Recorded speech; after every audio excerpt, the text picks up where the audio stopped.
Selamat sore bagi kita semua. Perkenalkan, nama saya Berita Sari Hutasoid dari grup 3 PAS 5 NIM 2103050039 akan menjelaskan mengenai prosedur dari kandungan vitamin C dan juga total asam. Yang pertama adalah vitamin C. Vitamin C merupakan salah satu jenis vitamin yang larut dalam air dan memiliki peranan yang sangat penting dalam menangkal berbagai penyakit dalam tubuh. Vitamin ini juga dikenal dengan nama kimia dari bentuk utamanya, yaitu asam askorbat. Vitamin C termasuk golongan vitamin antioksidan yang mampu menangkal berbagai radikal bebas yang ekstraselular. Kandungan vitamin C pada berbagai bahan pangan. Adapun bahan yang kami gunakan adalah jambu biji untuk PAS 1, PAS 2 buah naga, PAS 3 jeruk sankes, PAS 4 markisa, dan kelima PAS terakhir adalah terong Belanda. Alat-alatnya seperti kain saring, gelas ukur, mortar dan alu, pisau stainless steel, sendok stainless steel, baskom, talenan, dan juga tabung reaksi. Sedangkan reagensia yang digunakan yang pertama adalah indikator pati 1% dan juga iodin 1N. Adapun tujuan dari percobaan ini adalah untuk mengetahui jumlah kandungan vitamin C pada berbagai bahan pangan dan untuk mengetahui apakah ada tidaknya kandungan vitamin C pada berbagai bahan pangan. Adapun prosedur percobaan yang pertama, dihaluskan bahan dengan menggunakan mortar dan alu. Selanjutnya, diambil 5 gram bahan yang sudah dihaluskan tadi.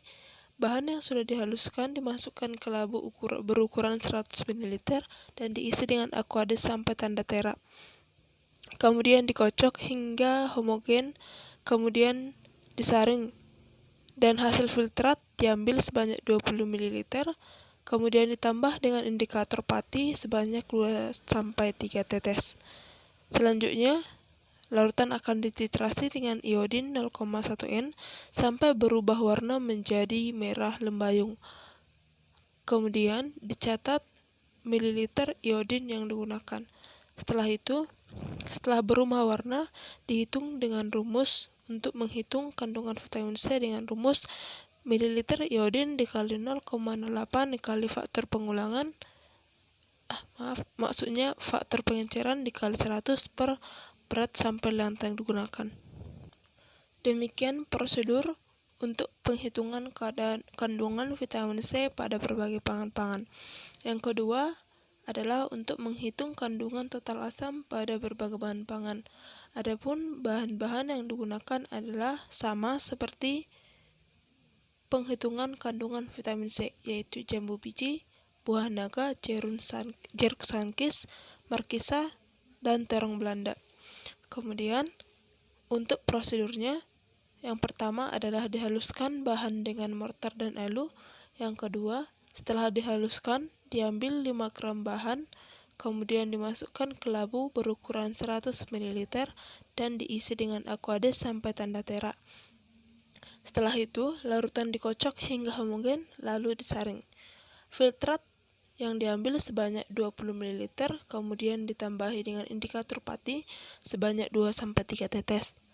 Selanjutnya, dititrasi dengan NaOH 0,1N sampai merubah warna menjadi merah lembayung. Kemudian, dicatat mililiter NaOH yang digunakan, dan dihitung dengan rumus total asam sama dengan mililiter NaOH dikali NaOH dikali faktor pengenceran dikali 100 per berat sampel dikali 100 kemudian dikali valensi. Adapun reagensia yang digunakan pada percobaan ini adalah indikator pati 1% dan juga NaOH 0,1N. Dan alat yang digunakan sama dengan alat pada penghitungan kandungan vitamin C. Adapun tujuan dari percobaan ini adalah untuk mengetahui ada tidaknya kandungan asam pada bahan pangan dan untuk menentukan kandungan asam pada berbagai bahan pangan. Total asam ditentukan dengan menetralkan asam yang ada dalam sejumlah atau berat atau volume sampel makanan yang diketahui dengan menggunakan basa standar. Titik akhir titrasi biasanya berupa target pH yang ditentukan atau perubahan warna pewarna sensitif pH atau disebut dengan indikator pH, biasanya berupa phenolphthalein. Demikian dari saya, terima kasih.